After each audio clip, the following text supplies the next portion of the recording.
With the NBA in full swing, and we've been about a week into this NBA season, I wanted to give my 5 biggest takeaways from the first week. And drop a thumbs up if you guys want to see me give away one takeaway from every NBA team. And if we can get 1,000 likes on this video, I'll definitely be doing that. So the first thing I want to talk about is how JJ Redick is revolutionizing the LA Lakers this season and how different this coaching regime change is looking from last year with Darvin Ham to this year with JJ Redick. The Lakers have gone off to a fantastic start this season. On opening night, they beat the Minnesota Timberwolves by 7, a very good team in the West. In their second game, they beat the Phoenix Suns by 7, another good team in the West. And then in their third game, they beat the Sacramento Kings by 4, another good team in the West. So this wasn't a cakewalk schedule to start off the year, and the Lakers rattled off 3 straight wins. Now, they did recently lose to the Phoenix Suns 109-105, but it was definitely a game they could have won. LeBron did not play well in this game, but when JJ Redick said that they could have done something different in the second half, and that was just blitzing Kevin Durant more on the perimeter.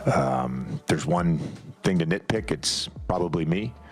I probably should have gone to the fire a possession or two earlier against KD. But I liked that group that we had out there defensively. I trust those guys. And I just think the offensive and defensive play calling and just the overall schemes for the Lakers this year have just felt different. This is a play back in their first game against the Phoenix Suns where they appear to show man, but once Mason Plumlee decides to roll, Jackson Hayes has to stay up top. D'Angelo Russell holds his position as a perimeter guard in the 1-2-2 zone. Now, Tyus Jones thinks he's going to have an open shot here, but AD is doing a phenomenal job in his part in the zone, and then it forces the turnover, and the Lakers are off and running. Another thing that JJ Redick has preached this year with this Lakers squad is offensive rebounds and how much that could change the trajectory of a game. In game 1 against Minnesota, they emphasized on cutting from the corner to the dunker spot in mid-action as well as for offensive rebounds. This is just another way to keep the pressure on the defense, and it was just a great start for Rui Hachimura this season. Now, this is one of my favorite play calls this year. It's rifle action, and the Lakers used it to perfection against the Phoenix Suns, where LeBron kicks it to the corner. There's a screen with Reeves and Hayes, back to Hayes inside, and Hayes gets the easy bucket. That could not have worked out any better. Another great play here against the Sacramento Kings where Austin Reeves is the main ball handler, a little DHO with Dalton Connect. He's going to try to go at his man, but Connect comes off the screen. He's going to use it again with Anthony Davis, kicks it over to LeBron James, back to AD, back to Connect inside, and that was also worked to perfection. You didn't see this at all from the Lakers squad last year. And the last play I want to highlight is a play from their Phoenix Suns loss, their only loss this year. LeBron gets it to Austin Reeves. They worked this perfectly off of the inbound. Unfortunately, it didn't go in, but that is the exact way that you wanted to draw this play up. And they were down by 3. They needed this bucket, and sometimes it's just not going to go in. And the Lakers have looked completely different on the offensive end of the floor. They're currently 5th in assists per game overall as a team, and they're 5th in offensive rating as well. Their defense hasn't been the greatest to start off the season, but like I said earlier, they have played some very good offensive teams like the Timberwolves, Kings, and Suns. And also, JJ Redick has looked to initiate this offense through Anthony Davis and run it through their star big man. Through 4 games, Anthony Davis is averaging 33 points, 12 rebounds, 3.5 assists, and is shooting 55% from the field and getting to the free throw line a ton as well. 13 free throws a game to start off this season. He's currently leading the NBA in points. And I don't think LeBron played super well against the Phoenix Suns in their first loss, and he wasn't playing great against the Sacramento Kings in their third game in the first half, and then he turned it up a notch in the second half. He finished with a 32-point triple-double as a 39-year-old. And I think if the Lakers can realize that LeBron James can be your number 2 option with AD as your number 1, you can live and die with these LeBron James performances where you're still going to get those elite performances from LeBron, but then you're going to get some of the performances that you'd expect from a 39-year-old. I like what I've seen out of Rui Hachimura this season and Austin Reeves, and if they can get any progression out of Max Christie, Jackson Hayes, or maybe Jared Vanderbilt's going to come back healthy, or Gabe Vincent could show what he did for the Miami Heat in 2023 in those playoffs, the Lakers could definitely be a top 6 seed this season. So I wanted to give props to JJ Redick and what he's done to turn this Lakers squad around, and in my opinion, he's the early Coach of the Year favorite because we can actually see the impact he has made against some really good teams in the Western Conference, and the Lakers look like they can compete with anybody in this league right now. The next takeaway I want to talk about is about 2 teams that are supposed to be top 3 seeds in their respective conferences. They have players that, in my opinion, are top 2 players in the NBA, but they've been off to slightly disappointing starts due to their lack of depth and their overall bench unit as a whole, and that's going to be the Denver Nuggets and the Milwaukee Bucks. So we'll start off with the Denver Nuggets first. They started off their season against the Oklahoma City Thunder. They lost 102-87. You know what? That's something that could happen. The OKC Thunder were everybody's top team in the Western Conference going into this year, so that wasn't a big shocker, even though Nuggets scoring 87 points in their home debut, a little disappointing, but they just got 16 bench points in this game. 2 from Dario Saric, 2 from Peyton Watson, 6 from Russell Westbrook, and 6 from Julian Strawther. Not a way to have sustainable success. And everybody was counting out the LA Clippers this season, and then the Denver Nuggets lost again at home to LA,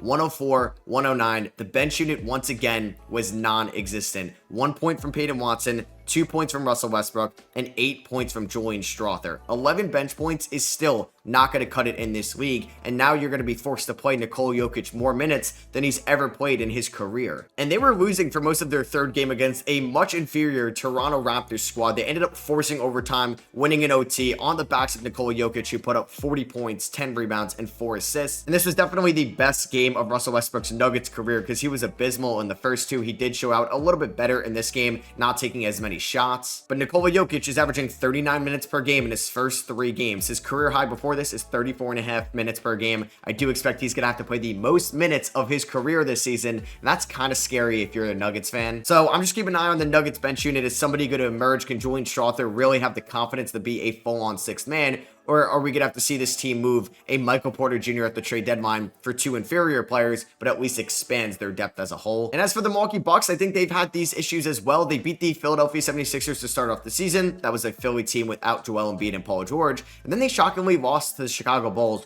133-122 at home, which was a little alarming. And then this was the big kicker. They ended up losing to the Brooklyn Nets 115-102 in Brooklyn. The Nets were the projected worst team in the league this season, and they lost this one by 13. And then they lost recently to the Boston Celtics 119-108. So the Milwaukee Bucks are 1-3 to start off the season. And like the Denver Nuggets, I think they have a bench problem as well. Now, at least for them, they are without Chris Middleton. So once Middleton comes back, Taurean Prince is going to come off the bench. But right now, the only person I can trust in this bench unit is Bobby Portis. I'm not trusting much out of Marjon Beauchamp, Pat Connaughton, DeLon Wright, AJ Green, Andre Jackson. And I'm also not trusting their head coach either in Doc Rivers, who has not had a very good track record over the last decade in the NBA. So I think, like Denver, I'm sounding the alarm a little bit in Milwaukee. My third takeaway is how good the point guard position is going to be in the Eastern Conference this season. So we already knew how good Jalen Brunson was from last year and Tyrese Haliburton, and we still hold Damian Lillard to a high standard because of what he's done in his career. But we have seen the emergence of Eastern Conference point guards hopefully start taking themselves into another tier this year. Now, I think Trae Young became very underrated last year and he was banged up. He's off to a phenomenal start this season where he's averaging 26.5 points, 5.5 rebounds, and 11 assists to start off the year. Now, the efficiency has been a little bit shaky over the last 2 games, but I think Trae is showing people that he could still be one of the top guards in the Eastern Conference. And we are no stranger to seeing Trae have inefficient starts to the season, so I think he's going to be just fine, and he's still going to shoot 44% from the field and 38% from 3 this year. We all know that this point guard could be a star as well if he could stay healthy, and that is LaMelo Ball. In his first 3 games for the Charlotte Hornets this year, he's averaging 32 points, 7 rebounds, 7.5 assists, shooting 47% from the field, 42% from 3 on 12 attempts a night. That is insane. And he's shooting 92% from the line on 8 free throw attempts as well. And I think LaMelo has looked great on the defensive side of the floor, and he could really become an all-NBA player if he could stay healthy, and definitely an all-star. I'm starting to feel bad for Cade Cunningham because I think he could be in this tier of guards. The Detroit Pistons are 0-4 to start off the season, but Cade is averaging 26.5 points, 6 rebounds, 7.5 assists. He's shooting 48% from the field, 37% from 3 on 7 attempts, 80% from the line. He's averaging over a steal and over a block a night. Now, I will say he needs to cut down on the turnovers. 6 turnovers per game in your first 4 starts is not good at all. And I would like to see him try to take over a game a little bit more in the 4th quarter. I think he can keep the Pistons close throughout the first 3.5 quarters, but I've yet to see him win games for them. And that is unfortunate because the Pistons have had a tough start to the year schedule-wise. And the last point guard I want to talk about is Darius Garland. I think we all could expect that he could go back to what he was in 2022 after he was banged up last year with the jaw injury. A little bit of a rocky start to the first 2 games for him, but over his last 2 games, he's looked phenomenal, especially in the biggest win of the Cavs season, beating the New York Knicks in Madison Square Garden, where he dropped 34 points, shot 12 of 19 from the field, and 5 of 8 from 3, and basically won the Cavs this game. My 4th takeaway is Paolo Banchero is becoming an all-NBA guy here in year number 3. I think we all want to give a lot of credit to what Chet Holmgren is doing in his 2nd full year. I think we want to give a lot of credit to Wemby and what he's done so far in his career, and especially Anthony Edwards, LaMelo, Maxey, and those guys from the 2020 draft class.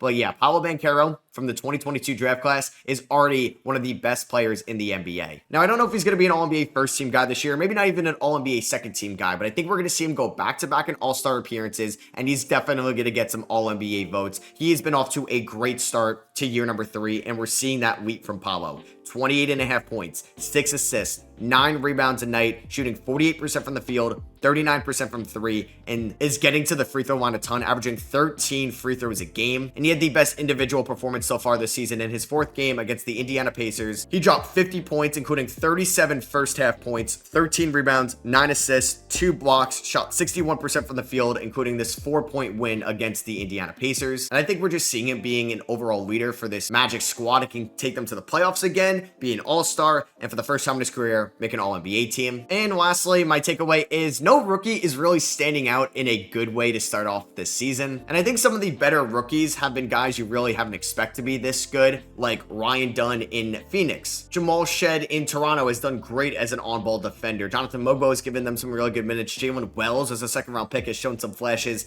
in Memphis. But yeah, the top picks haven't really been great to start off their career. Zachary Reese-Hachet is shooting 30% from the field, 21% from 3. Alex Sarr is shooting 28% from the field and 18% from 3. Stephon Castle, 35% from the field. He hasn't hit a 3 yet. Ron Holland has showed some flashes on both ends of the floor, but he's still shooting 40% from the field and 11% from 3. Donovan Clingan has showed some flashes as well, but really hasn't played enough in this Blazers rotation. So I'm just really excited that this Rookie of the Year race is wide open right now, and I feel like anybody could snatch this award. So yeah, that is gonna be it for me. I hope you guys did enjoy my 5 biggest takeaways to start off the 2025 NBA season. Like I said, drop a thumbs up if you guys want to see me make a video of my biggest takeaway from every NBA team so far. And if you have any takeaways that you want to talk about, please let me know in the comments below. I love you guys. Make sure you subscribe if you are not already. I'll catch y'all in the next one. Peace.